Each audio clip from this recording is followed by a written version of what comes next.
الحمد لله الذي خلق الإنسان وعلمه البيان وأنزل له القرآن وجعله شفاء وهدى ورحمة لذوي الإيقان ونشهد أن لا إله إلا الله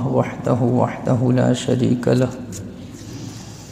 ونشهد أن سيدنا ومولانا محمدا عبده ورسوله أما بعد فأعوذ بالله من الشيطان الرجيم بسم الله الرحمن الرحيم قال الله تبارك وتعالى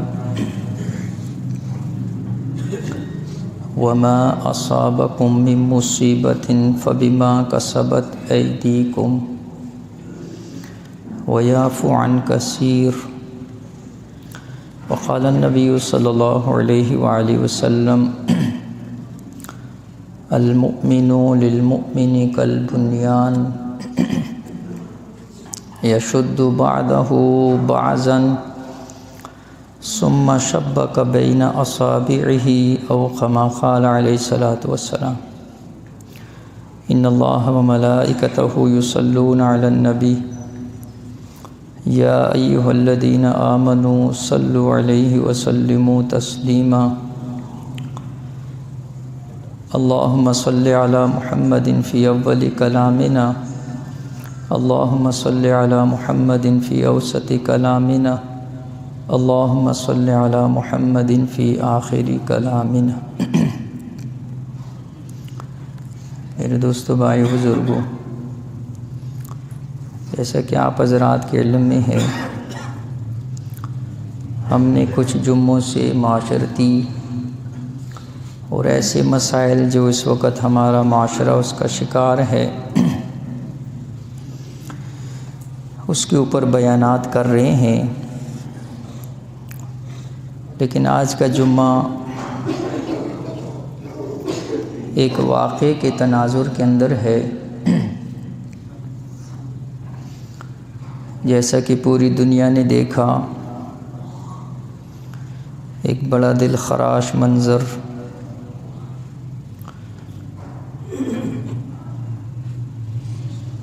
اور جو ہم سب کے لیے فکر کا بھی باعث ہے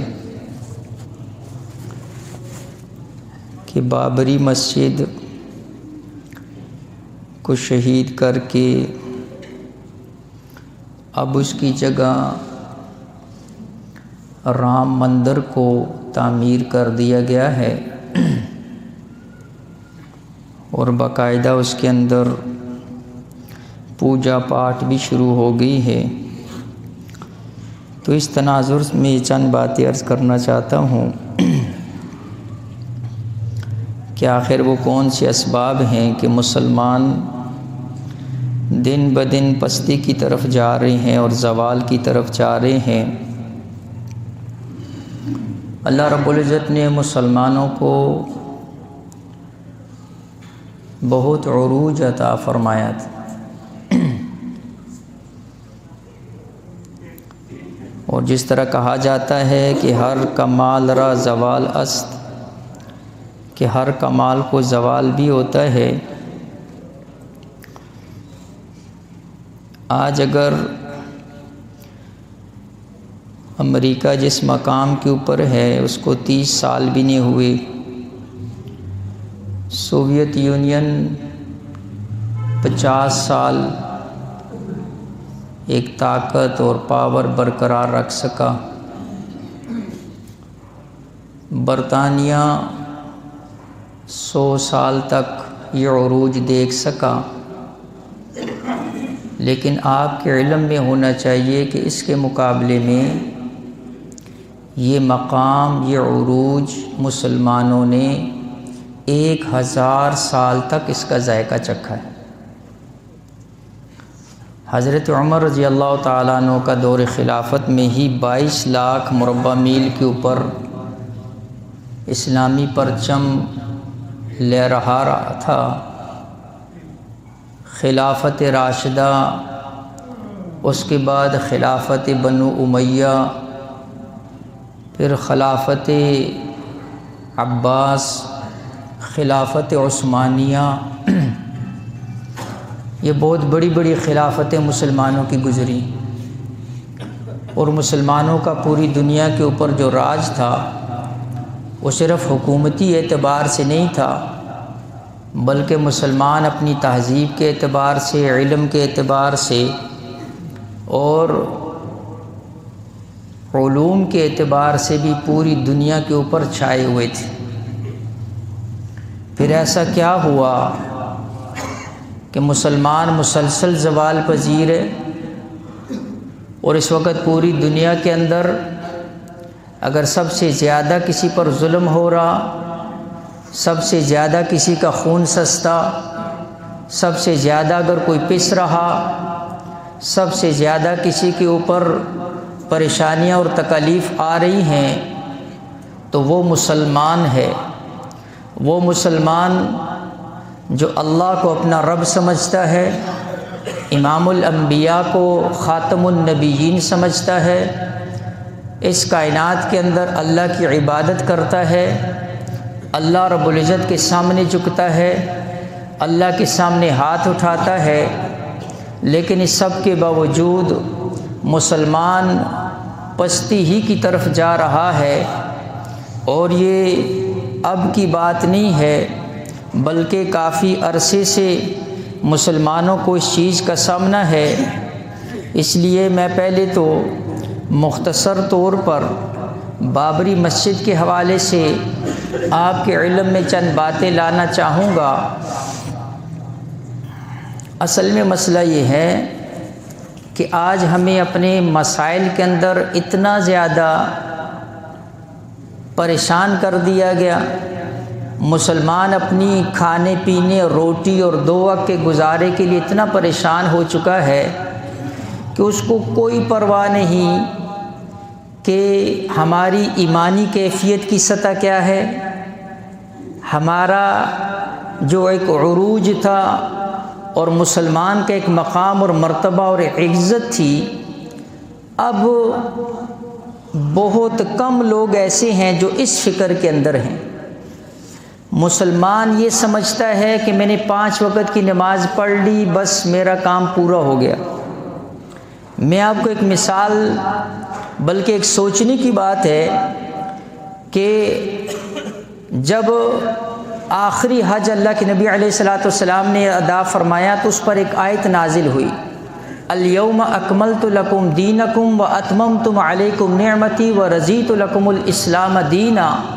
کہ اللہ نے فرمایا کہ آج تمہارے لیے دین کو کامل اور مکمل کر دیا۔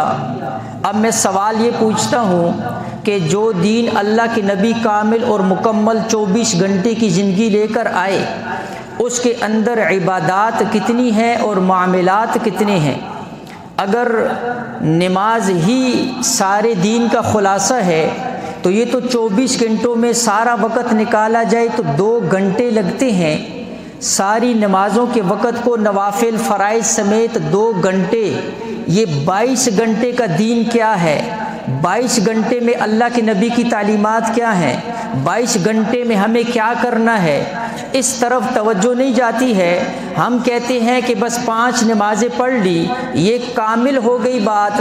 اب دین کی جو بڑے 5 ستون ذکر کیے ہیں، کلمہ زندگی میں 1 دفعہ، ایمان میں داخل ہو گئے، نمازیں دن میں 5 دفعہ، 2 گھنٹے اس پر خرچ ہو گئے، اس کے بعد روزہ سال میں 1 دفعہ، 30 دن اس کے اندر لگ گئے، زکوٰۃ مالدار کے اوپر ہے اور وہ بھی سال میں 1 دفعہ آتی ہے، حج مالدار کے اوپر ہے لیکن اس کے لیے بھی صحت کا ہونا ضروری ہے، امن کا ہونا ضروری ہے، شرائط پوری ہوں گی تو زندگی میں 1 دفعہ حج فرض ہے، اس کے بعد فرض بھی نہیں ہے۔ اب میں سوال کرتا ہوں کہ 60-70 سال کی زندگی کے اندر یہ بڑی عبادات جو ہیں، سال میں 1 دفعہ کی حج، زندگی میں 1 دفعہ کیا، فرض پورا ہو گیا۔ یہ اللہ نے کہ نبی نے جو مکمل اور کامل دین جس کو فرمایا، آخر وہ کیا چیز تھی کہ جس کو کامل اور مکمل کیا؟ وہ کون سی تعلیمات ہیں کہ جو ہم نے باقی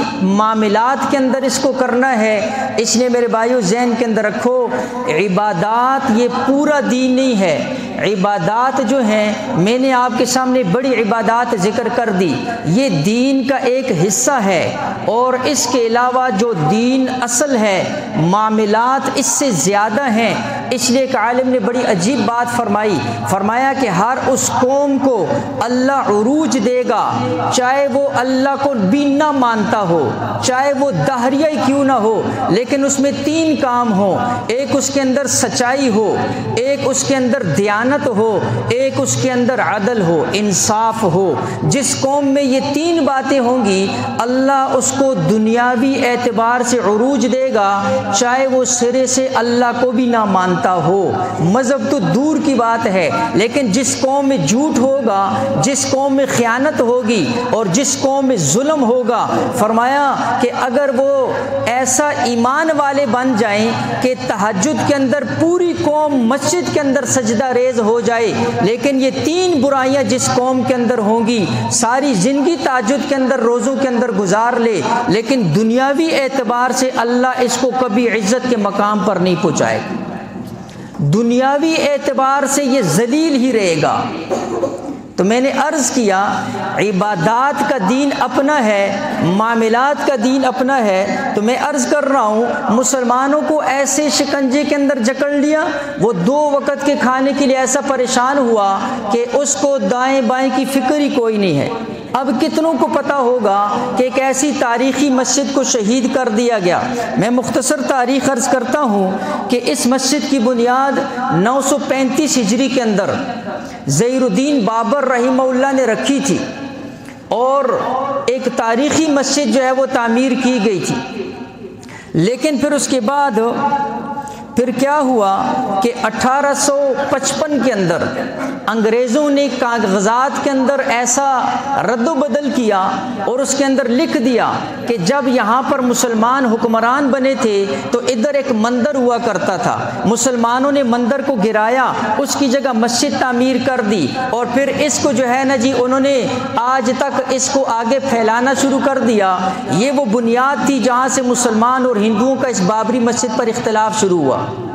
لیکن حقیقت کے اندر وہ جگہ ابتدائی طور پر بھی مسجد کی تھی، اور اس کی بنیاد بھی مسجد تھی، ابتدا بھی مسجد تھی، اب تک بھی مسجد ہے۔ اور اللہ کے نبی علیہ الصلوۃ والسلام کا فرمان، جب ایک جگہ، ایک زمین، ایک قطع زمین مسجد کے لیے وقف ہو جاتی ہے، وہ قیامت کی صبح تک مسجد رہتی ہے۔ اللہ اس کو قیامت والے دن بھی مسجدوں کی جگہ کو اٹھائے گا، جنت کا اس کو جو ہے ٹکڑا بنائے گا، اور اللہ نے مسجد کی جگہ کو بیچنے پر اور خریدنے اور اس طرح کی ساری پابندیاں لگا دی۔ مسجد کی جگہ ایک پاکیزہ جگہ ہوتی ہے، مسجد جب بن جاتی ہے اس کے بعد لوگوں کا اختیار اس سے ختم ہو جاتا ہے، اور اس کا حکم یہ ہے کہ تحت الثری سے لے کر عرش معلی تک وہ ساری جگہ مسجد کے حکم میں شمار ہوتی ہے۔ لیکن کیا کریں، آج مسلمانوں کے ایمان اس قدر گر چکا کہ آج جس جگہ سینکڑوں سال اللہ کی عبادت ہوتی رہی، اس پر سجدے ہوتے رہے، اللہ کا نام لیا جاتا رہا، اللہ کی عبادت ہوتی رہی، آج وہاں پر بت رکھ کر بتوں کی پوجا ہو رہی ہے، اور کسی کے کان پر جوں تک نہیں رینگی ہے۔ 1992 کے اندر جب سب سے پہلے بابری مسجد کو شہید کیا گیا، 2000 مسلمانوں کو اس تصادم کے اندر شہید کیا گیا، اور اس کے بعد سے اب تک حالانکہ وہاں کی سپریم کورٹ کا فیصلہ بھی آیا، لیکن جو ہے اس وقت 1980 کے اندر بھارت کے ایک انتہا پسند پارٹی ہے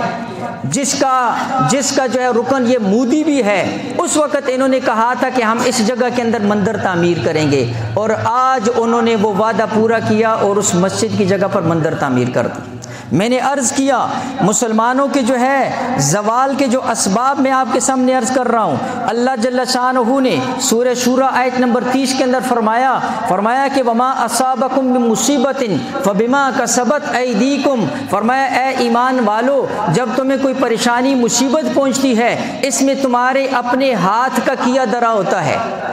وَيَعْفُ عَنْ كَثِيرٍ، اور یہ اللہ جب تمہیں پکڑتا ہے تمہاری تھوڑے گناہوں کے اوپر پکڑتا ہے، زیادہ کو تو اللہ معاف کر دیتا ہے، وَيَعْفُ عَنْ كَثِيرٍ، زیادہ کو اللہ معاف کر دیتا ہے۔ ورنہ اگر اللہ تمہارے ہر گناہ پر پکڑ کر لے تو پھر جو ہے اس دھرتی کے اوپر کوئی تمہیں چلتا پھرتا وہ نظر نہ آئے۔ لیکن اللہ حلیم ذات ہے، حلم والی ہے، غفور ہے، معاف کرنے والی ہے، ودود ہے، محبت کرنے والی ذات ہے۔ تو میں نے عرض کیا مسلمانوں کے جو ہے ان اسباب کو جو ہمارے علماء نے اس کو بڑی تفصیل کے ساتھ ذکر فرمایا۔ حضرت مفتی شفیع صاحب رحمہ اللہ نے اپنی تصنیف میں لکھا، فرمایا کہ جب شیخ الہند رحمہ اللہ مالٹا کی جیل انگریزوں سے چھوٹ کر جب آئے اور اسی انار کے درخت کے نیچے بیٹھے، فرمایا ہم اس مجلس کے اندر تھے۔ حضرت شیخ الہند نے فرمایا کہ میں نے مالٹا کی جیل کے اندر بہت زیادہ سوچا اس بات کے اوپر کہ مسلمان اتنے اوپر سے نیچے کیوں گر گئے ہیں۔ فرمایا مجھے دو باتیں سمجھ میں آئیں کہ یہ دو اسباب ہیں کہ جس نے مسلمانوں کو زوال پذیر کر دیا۔ سب سے پہلا سبب فرمایا مسلمان کی قرآن سے دوری ہے۔ آج مسلمان نے قرآن کو چھوڑ دیا۔ حضرت مفتی صاحب فرماتے ہیں قرآن کو چھوڑنے کا مطلب کیا ہے؟ سب سے پہلے قرآن کی تلاوت چھوٹی ہے، سب سے پہلے قرآن کی تلاوت چھوٹی ہے۔ اب ہر بندہ اپنے گریبان کے اندر دیکھے کون کتنی قرآن کی تلاوت کرتا ہے۔ سب سے پہلے لفظی تلاوت چھوٹی، اس کے بعد قرآن کا سمجھنا چھوٹا۔ ہم اور آپ تو وہ بد نصیب ہیں، ساری زندگی نماز میں سورہ فاتحہ پڑھتے ہیں لیکن آج تک سورہ فاتحہ کا معنی اور ترجمہ ہمیں پتہ کوئی نہیں ہے۔ ہمیں تو سورہ فاتحہ کا ترجمہ نہیں آتا، باقی قرآن تو بہت بڑی چیز ہے۔ سب سے پہلے قرآن کی تلاوت چھوٹی، پھر قرآن کا سمجھنا چھوٹا، اور تیسرے نمبر پر قرآن عملی زندگیوں سے نکل چکا۔ فرمایا یہ سب سے بڑا سبب ہے مسلمان اوپر آسمان سے زمین کے اوپر گرا ہے۔ اور دوسرا سبب ذکر فرمایا کہ آپس کے جو اختلاف ہے، تفرقہ ہے، اس اختلاف نے فرمایا کہ مسلمانوں کو عروج سے زوال دے دیا ہے۔ جبکہ اللہ رب العزت فرماتے ہیں